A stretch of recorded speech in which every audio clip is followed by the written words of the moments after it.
আল্লাহ কসম করে বলেছেন, মুহররম মাসে কষ্ট করে দোয়াটি 100বার পড়ুন, জীবনের সকল গুনাহ মাফ হবে, ভাগ্য খুলে যাবে, দোয়া কবুল হবে, আশা আকাঙ্ক্ষা পূরণ হবে।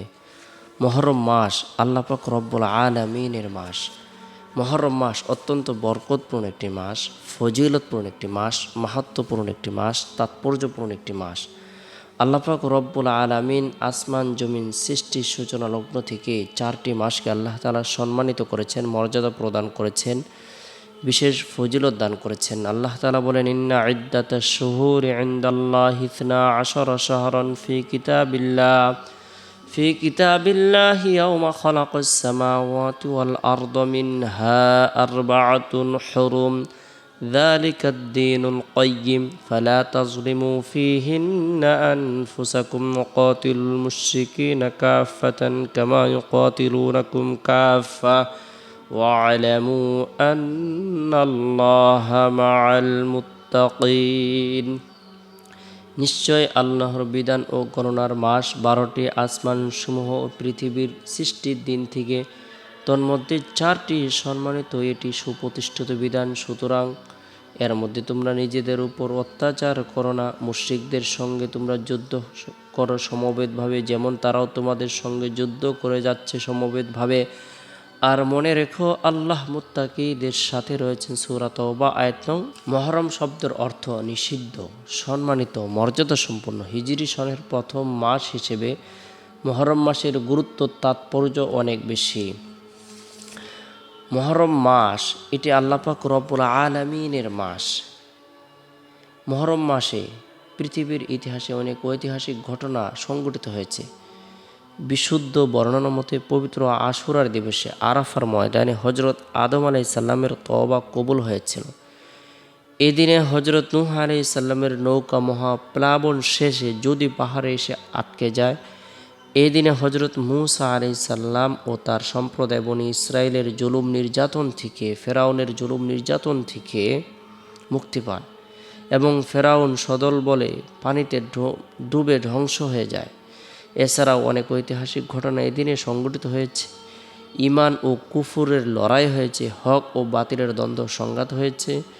পরিণামে সর্বদা আল্লাহ তাআলা হক ও হক্কানিয়তকে জয়ী করেছেন এবং বাতিল অপশক্তিকে পরাজিত করেছেন। মুহররম মাসটি আল্লাহ তাআলার কাছে অনেক পছন্দনীয় একটি মাস, বরকতপূর্ণ একটি মাস।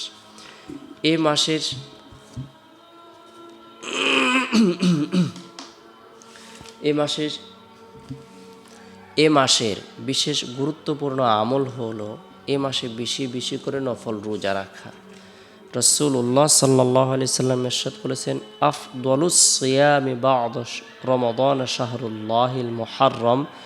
রমজান মাসের রোজার পর সর্বশ্রেষ্ঠ রোজা আল্লাহর মাস মুহররম মাসের রোজা। এ মাসে আমরা আমাদের সময় সুযোগ অনুপাতে চেষ্টা করব বেশি বেশি করে নফল রোজা রাখার জন্য। অনেক মা বোনেরা রমজানের রোজা কাজা করেছেন, সেক্ষেত্রে আপনারা চাইলে মুহররম মাসে এই নফল রোজাগুলো রাখতে পারেন। আল্লাহ তাআলা বিশেষ ফজিলত দান করবেন। 2 নম্বর আমল হলো মুহররম মাসে বেশি বেশি করে আল্লাহ পাক রব্বুল আলামিনের দরবারে ইস্তিগফারের আমল করা। আস্তাগফিরুল্লাহ রব্বি মিন কুল্লি যামবি ওয়া আতুবু ইলাইহি। যে ব্যক্তি ইস্তিগফারের আমল করবে, রব্বুল আলামিনের দরবারে ক্ষমা প্রার্থনা করবে, আল্লাহ পাক রব্বুল আলামিন তাকে সার্বিকভাবে কল্যাণ প্রদান করবেন, তার হায়াতের মধ্যে, রিজিকের মধ্যে বরকত প্রদান করবে। আল্লাহ তাআলা তার জীবনের সকল গুনাহকে মাফ করে দেবেন। যদিও তার গুনাহ সমুদ্রের ফেনা পরিমাণ হয়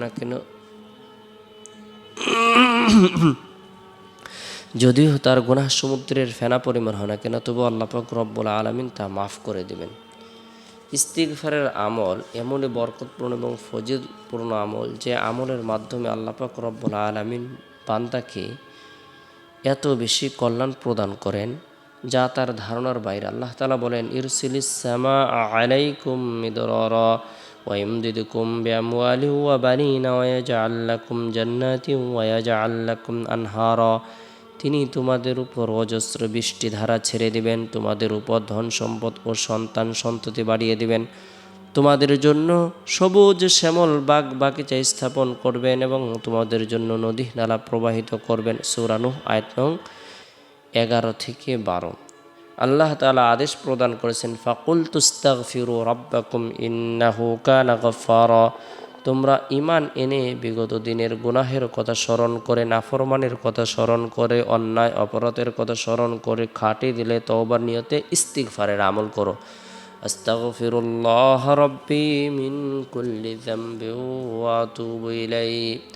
আস্তাগফিরুল্লাহ রাব্বি মিন কুল্লি যামবিন ওয়া আতুবু ইলাইহি। অধিক পরিমাণে ইস্তিগফারের আমল করব। চাইলে আমরা ছোট্ট ইস্তিগফারও পাঠ করতে পারি। আস্তাগফিরুল্লাহ, আস্তাগফিরুল্লাহ, আল্লাহ আমাকে ক্ষমা করুন, আল্লাহ আমাকে ক্ষমা করুন। রাসূল করিম সাল্লাল্লাহু আলাইহি সাল্লাম ইরশাদ করেছেন, মাল্লাজিমাল ইস্তিগফার জাআলাল্লাহু লাহু মিন কুল্লি দায়িকিন মাখরাজা ওয়া মিন কুল্লি হাম্মিন ফারজা ওয়া রাযাকাহু মিন হাইথু লা ইয়াহতাসিব।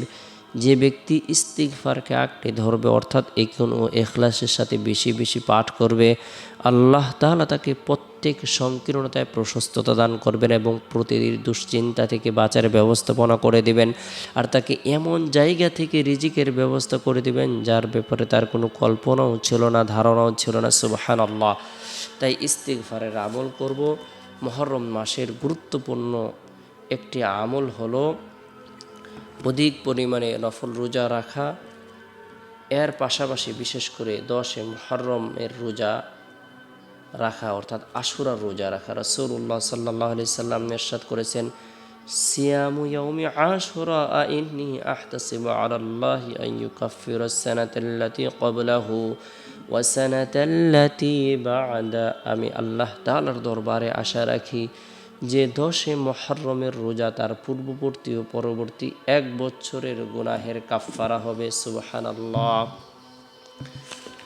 10 মুহররমের রোজা যে ব্যক্তি রাখবে, আল্লাহ পাক রব্বুল আলামিন তাকে অসংখ্য অগণিত ফজিলত দান করবেন।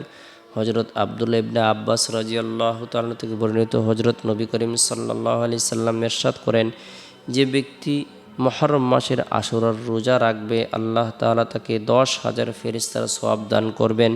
যে ব্যক্তি আশুরার দিনে রোজা রাখবে, আল্লাহ তাআলা তাকে 10,000 হজকারী, 10,000 উমরাকারী, 10,000 শহীদের সওয়াব দান করবেন। যে ব্যক্তি আশুরার দিনে কোনো এতিমের মাথায় হাত বোলাবে, প্রতিটি চুলের বিনিময়ে আল্লাহ তাআলা তার মর্যাদার স্তর বৃদ্ধি করে দিবেন।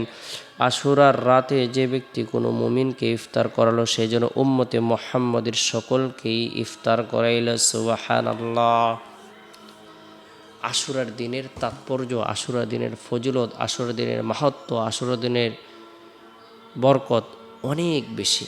গুরুত্ব সহকারে আমরা 10 মুহররমের দিন নফল ইবাদত বন্দেগী করব। এর পাশাপাশি মুহররম মাসে গুরুত্ব সহকারে 100 বার বরকতপূর্ণ এই দোয়াটি আমরা কষ্ট করে আমল করব। লা হাওলা ওয়ালা কুওয়াতা ইল্লা বিল্লাহ, লা হাওলা ওয়ালা কুওয়াতা ইল্লা বিল্লাহ। অসৎ কাজ থেকে বেঁচে থাকার শক্তি এবং সৎ কাজ করার সামর্থ্য কারণেই আল্লাহর সাহায্য ছাড়া লা হাওলা ওয়ালা কুওয়াতা ইল্লা বিল্লাহ, লা হাওলা ওয়ালা কুওয়াতা ইল্লা বিল্লাহ। কোনো ব্যক্তি যদি কষ্ট করে 100 বার করে আমল করে রব্বুল আলামিনের দরবারে সে তার হাজত পূরণের উদ্দেশ্যে দোয়া করে, রিজিক বৃদ্ধির উদ্দেশ্যে দোয়া করে, হায়াত বৃদ্ধির উদ্দেশ্যে দোয়া করে, আল্লাহ পাক রব্বুল আলামিন তার হায়াতের মধ্যে, রিজিকের মধ্যে বরকত প্রদান করবেন, জীবনের সকল গুনাহকে মাফ করে দেবেন। যে কোনো উদ্দেশ্যকে সামনে রেখে বান্দা অথবা বান্দি, নারী পুরুষ যেই হোক না কেন, লা হাওলা ওয়ালা কুওয়াতা ইল্লা বিল্লাহ বরকতপূর্ণ এই দোয়াটি আমল করে আল্লাহ পাক রব্বুল আলামিন বান্দার উপর রাজি এবং খুশি হয়ে যাবেন। তার পেরেশানি সমূহ আল্লাহ তাআলা দূর করে দিবেন, তার হাজতকে পূরণ করে দিবেন। আল্লাহ তাআলা প্রচুর পরিমাণে রিজিকের ব্যবস্থাপনা করে দিবেন, তাকে শারীরিক সুস্থতা দান করবেন, মানসিক পেরেশানিকে দূর করে দিবেন, ব্যবসা বাণিজ্যের মধ্যে বরকত প্রদান করবেন, সন্তান সন্ততির মধ্যে বরকত প্রদান করবেন। আল্লাহ পাক রব্বুল আলামিন কৃষি খামারের মধ্যে বরকত প্রদান করবেন।